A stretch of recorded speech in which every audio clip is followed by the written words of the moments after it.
मंत्र्यांनी उत्तर दिलं ना त्याच्याबद्दल आम्हाला काहीच आक्षेप नाही. अध्यक्ष महाराज, ही कुत्री वाढण्याचं कारण काय याच्यावर विचार करा. आणि कुत्री जास्त कुठं असतात?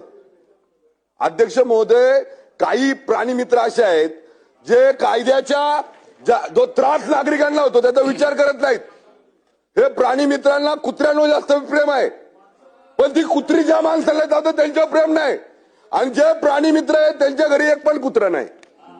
अध्यक्ष महोदय, मी आज सभागृहाच्या माध्यमातून मंत्र्यांना सांगतो, ही सगळी कुत्री प्राणी मित्रांच्या घरी नेऊन सोडा.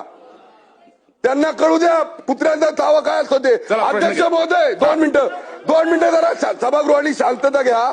अध्यक्ष महोदय, माझ्या शहरामध्ये 2025 एप्रिल-जून मध्ये 8,000 लोकांना कुत्रे चावले. पूर्ण पुण्यात 3 वर्षात 1 लाखाहून अधिक लोकांना कुत्रे चावले. अध्यक्ष महोदय, माझा असं मंत्री महोदयांना स्पेसिफिक 2 प्रश्न असे राहतील.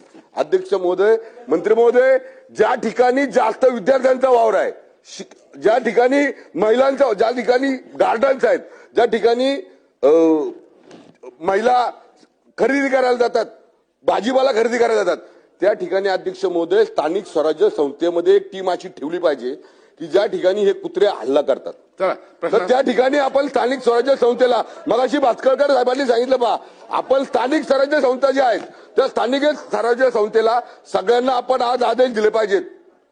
प्रामुख्याने अर्ज दिले पाहिजे. सगळ्या जिल्हा परिषद असेल, नगरपालिका असेल, पंचायत समिती असतील, या महाराष्ट्रातल्या सगळ्या स्थानिक स्वराज्य संस्थेला आपण आदेश देणार का? हा माझा पहिला प्रश्न आहे. आणि दुसरा प्रश्न, अध्यक्ष महोदय, आपण या संदर्भामध्ये जे पण प्राणी मित्र म्हणून या राज्यात देशात वावरतात त्यांना बोलून या संदर्भामध्ये साधक बाधक चर्चा करणार का?